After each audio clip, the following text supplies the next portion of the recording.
Yeah, number 7 of the Rants. You know what's weird is I was looking into what's interesting. Check this out. So I looked up uh, slang because I was thinking about rats, not the actual animal rat, but people that are rats, people that are stool pigeons, as they say, people that are tattletails. Like we're in an age of tattletails, it seems. Just simply, it brought my mind to that. I was looking up some restaurants, and it's mostly, 4.5 stars on this restaurant here up the street here in downtown Long Beach, and but there's people just going on and on about some of their meals and and on what is that, Yelp. I don't have the Yelp app, but you still can bring it up in the reviews. And I was just looking it up because I was going to bring my mother there. My mother is going through surgery today. It's a basic surgery. I'm not going to get into all that, but it's got me worried, and I wanted to. When she's all better, we're gonna go crazy on some food. But yeah, I was looking up this restaurant, and there's people going on, and I'm saying long letters, many run-on sentences and paragraphs and typos, all some of them bashing. Now most is good, and like this restaurant is great. It's funny when it's a positive message. They go, food was great, service is great, I'll be back, done. But if they hated a waiter, or maybe their barbecue sauce didn't come out fast enough, or whatever, their fish sauce didn't come out fast enough, they'll go on a 5-page tirade of tattletaling on the restaurant. I think that's a Sebastian Maniscalco joke. I don't tattletale in the restaurant. But yeah, it's just like in his joke where you go, look, restaurant sucks. Let's get the fuck out of here. I just won't be back. Not a big deal. You don't run home and write an essay on the waiter. That's weird. What kind of time do you have in order to do that? That's so odd. Like, are you that person? And I'm not saying I am saying there's something wrong with it. I think there's something wrong with it. Why do you feel the need to tattletale on the restaurant? I don't think you're helping anybody. I don't think you think you're helping anybody. I think you want to rat on somebody. And there's bigger offenses. And we live in an era of rats. People that are allowed to call the police on some bullshit. People it's weird to, now, I get, hopefully, I get if there's an old couple next door and the people next door being really, really rowdy and really disrespectful, even after they've asked them to stop whatever they're doing. So, okay, call the police and have them be like, hey, keep it down. You got old people here to respect. But if you're me, I go next door and go, hey, little loud over here, guys. Little loud. And they'll usually handle it for you. Usually. Most people will. And I'm the other guy. I'm definitely the guy in the loud place and people used to, I used to have a lot of backyard parties, and people would just call the police instead of go, hey, Ian, what time you guys done? And in fact, come on over and party. Have a good time. It's weird to just call the police on something like that. But there's quote unquote gangsters and gangster rappers. Now, I know they're frauds. I'm aware. But people think these are real guys, that they're real gangsters. Let me tell you something. A real gangster shuts the fuck up about it. They don't put it in a song. You know what I mean? They don't put their business in a song. Imagine if Imagine if you really did shoot up some motherfuckers. Rat-tat-tat-tat. Never hesitate to put a fool on his back. It's a good line. I like it. It's a good line. But it's bullshit. You ain't doing it. You're not doing it. If you did, you just admitted to a murder, you dummy. So you know it's bullshit, and that's okay. Entertainment. That's okay. But if you're, let's put it this way, this Tekashi 6ix9ine, which God bless him for, he hustled to be successful. He's goofy looking, that's for sure. But you all think he's a rat. You all think he ratted on his friends in the Bloods or whatever. Why is he still alive if you all are gangsters? Why is he not even catching a smack? This dude didn't catch anything. Not only that, he's still putting out videos and making money. We don't give a fuck about rats, I guess. Now, it's none of my deal. And I've heard on some shows where some quote unquote OGs were like, look, he's not even in the crew, so we don't even give a shit. And the people he ratted on aren't even that much in the crew. But still, don't you need to make an example out of this man? Don't you need to make an example? You know? So I'm seeing the fraud all over the place. Let me tell you something. Maybe I'm not going to say that, but I'm saying if somebody ratted on one of my friends horribly like that, there's got to be some sort of repercussion. I'm not saying anything what I would do or what my friends would do or anybody else. There's got to be a repercussion. There's got to be. Maybe a hard dressing down. maybe a finger in the face. How dare you? I don't know. You know. But it's weird. Like, here's another great example. So, back in the day, I guess it's been a while now, the Rihanna gets smacked around by Chris Brown. Now, here's my first thought, which is very unpopular. What the fuck did she say to make him go crazy like that? She must have said some shit. She must have said something. I'm not saying you're supposed to be smacking your girl around. Definitely not saying that at all. But what did she say? Let your mind wander. Let your mind wander on what somebody would say to make you just fuck them up like that, especially a woman. Crazy. I would never do that. No way. But, well, hold on. Say I was dating some girl and she killed my cat. I'd fuck her up. I'd smack her right in the face. I mean, I would go to crazy, especially when I had a cat. I really loved my cat. Girls do that. Girls will do shit like that to fuck with you. And then make you go crazy. Now, I'm still not saying it. Don't do it.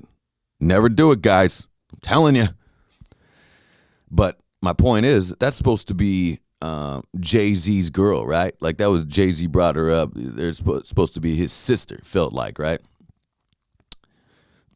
And Jay-Z's supposed to be a tough guy, right? Nothing happened to Chris Brown.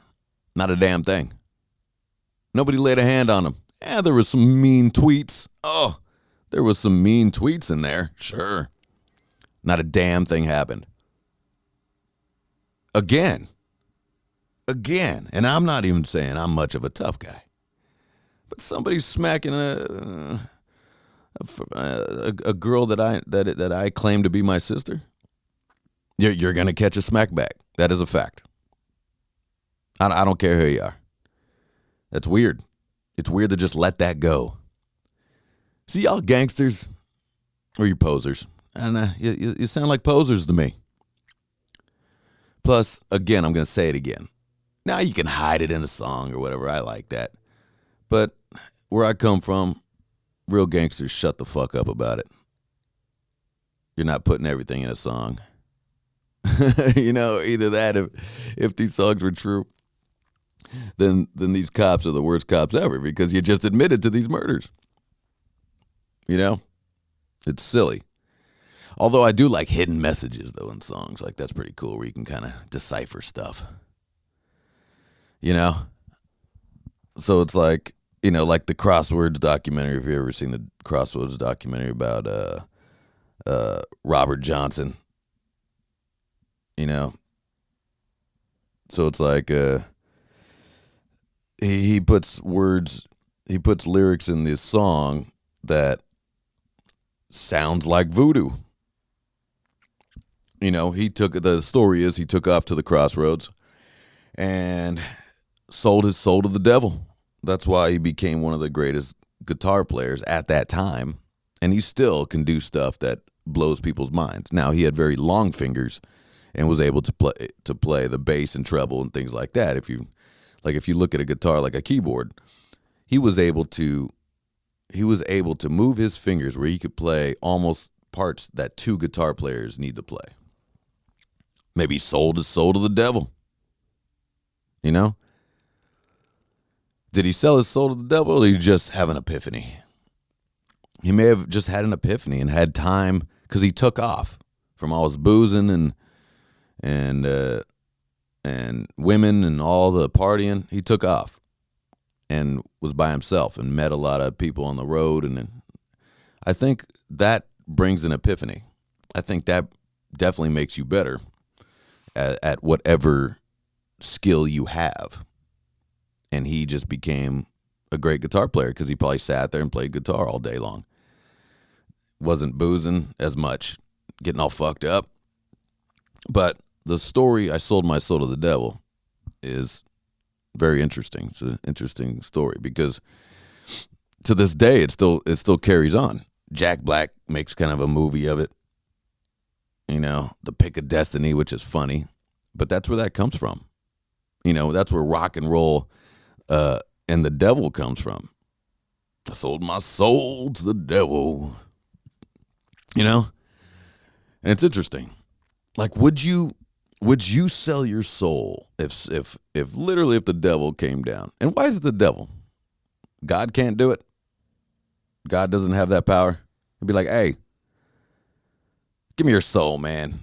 Sure, I can give God my soul. Sure, okay. So, don't a lot of religious people are saying they're giving God their soul anyways. I'll give you my soul. Sure, can you make me a better guitar player? And don't just make me better. Like, I got to be the best. You got to watch The Wish. All of a sudden, you're like, yeah, you're better. But you're not that much better. You just can play a chord you've never been able to play before, and that's it. So it's funny.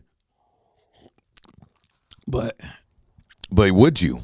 You know what I mean? Like, we want to be successful in our career so bad that would we sell our soul to be the best? I bet a lot of us would. A lot of us would. But you don't know until it's in front of you. You don't know. Same with money. You just never know. Somebody puts $1 million in a suitcase in front of you. It'd be interesting to see what you wouldn't do for that $1 million. Be interesting. Like, that would be a great game show. Literally have $1 million and you just think of crazy ass shit to make these people do. Just crazy. This is what always happened is like, for how much money would you go gay? If you're a straight man, would you go gay for this? And most men go, not any amount of money. Not any amount of money. That's what they say. Like, they say that in front of you. But what if that money was really sitting there and you're really having a hard time and you're trying to feed your kids and your job is just not paying you enough. And boom, indecent proposal to go gay. Would you do it? Woo. That's a tough one, man. That's a tough one. Or would you, never mind going gay, what about murdering? Would you, someone puts in, a duffel bag of $2 million and you just lost your job and you got mouths to feed, but they go, look, I need you to kill your friend here. A lot of you know the answer. You know the right answer. But would you? Would you do that? I bet you some would, man. You little scumbags out there, you would. You never know. You never know. And it's interesting too, because human beings love attention so much. They love money, because what money really is. And let me school you on this, because I've worked this in my brain many times. What money is freedom. Money is freedom. You can claim all money is the root of evil. Sure it is, because money gives power. Money gives freedom. Sure. But freedom is most important than money. And when you have freedom to do things, do passion projects, easy to feed your kids, put clothes on their back, easy to give them a roof over their head because you have money, that's freedom.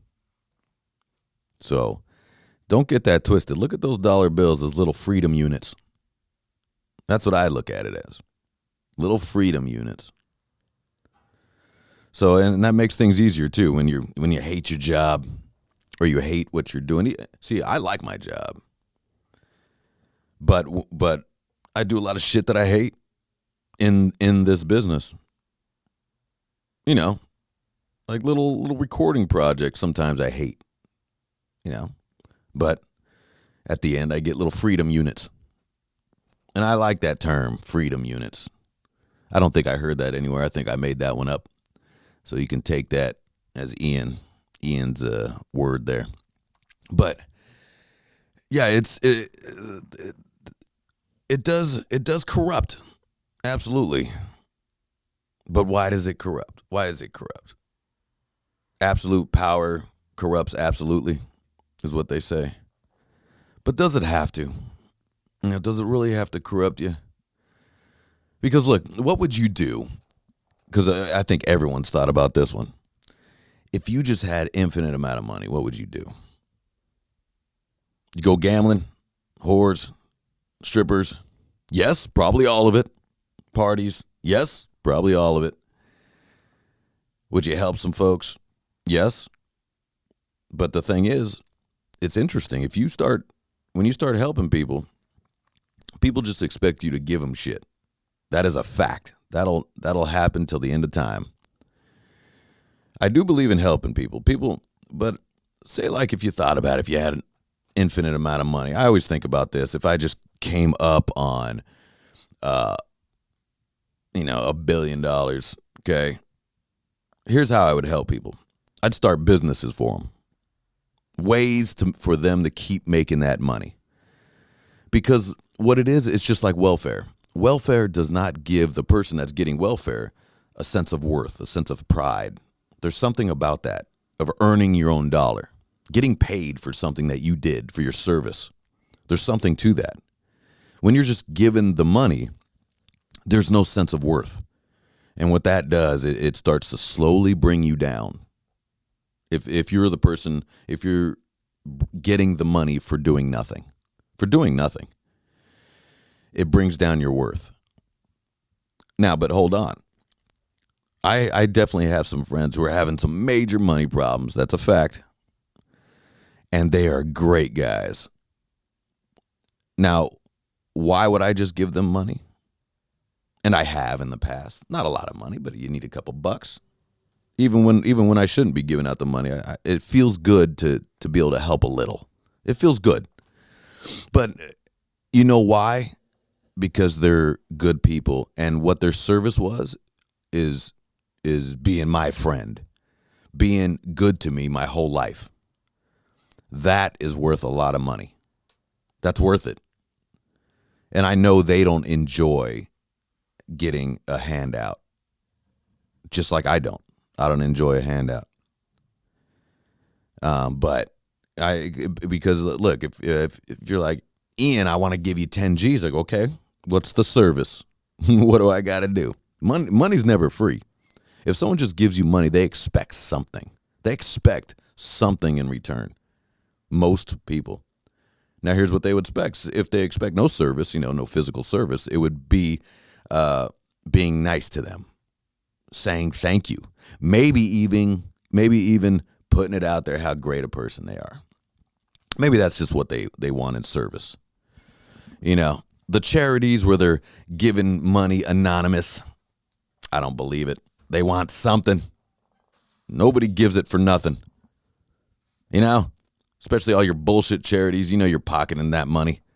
I know what you guys are up to. You filthy charities. There's probably, say there's 20 charities that I look up online. I bet you two of them the money is actually going where it's supposed to.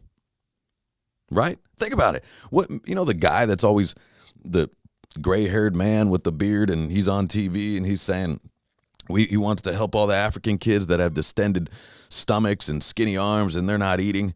If you just give $1 a day, he says, just give $1 a day and these kids can eat. That commercial is still out there. It's still happening. These kids still aren't eating, according to him. And then my question is, hey, homie, you're right there. Give the kid a fucking sandwich. You're right there. You're literally standing right there with the kids, supposedly, in your commercial. That's what you're trying to make us believe. So, hey, feed the kids. McDonald's back in the day, too, McDonald's hamburgers were 69 cents. Why don't you send over hundreds of them? It's not that much money. You give these kids a hamburger.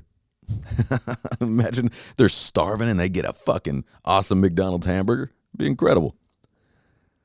But it's funny that we never thought it. No one, when I was younger, no one ever said it.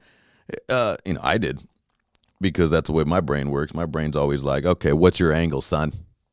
What's your angle? Why do we got to send this $1? You know? Why? So it goes, my question is, why don't you feed them? And all these animals, they're starving. So feed them. You're there. Hook them up. You know what I mean? I understand charities definitely help, but they're still starving animals. They're still starving children. It's still out there. So you didn't fix anything. It didn't get fixed. You know? So, and I know it's a problem that that's hard to fix, and hunger and all that. But, or Sam Kinison said, go where the food is, instead of let's get them out of there and go where the food is. Easier said than done, me sitting here in Southern California. I get it. Just telling you what's in my mind. That's what's in my brain. It's got to be in your guys' brain too. Why we can ask questions, right? You should give to charity. You give to charity. Shut the fuck up. Why are you telling me? I got enough family members that need my help. I got to worry about your shit too. You know? Is that selfish? Is it? Yeah, I'm selfish towards my family, of course. And I'm cold towards other families. Maybe that's survival. Now, when I say other families, I'm saying other families that I don't even know exist. Because there's billions of people. We can't help them all. You know? Like, I could use a little help too. You know? But it's easier said than done sitting here in old sunny Southern California. You know? So that's always a weird step. And I always say that I never believe the money goes in the charities to where they're supposed to go. I never know that. I never think that's happening. And maybe it's my, skepticism, or it's my throughout life I've come to see that money gets skimmed off the top no matter where you're at. It just does. Sorry. That'll always happen that way. So anyways, I'm going to get out. Thanks for this rant. Cheers.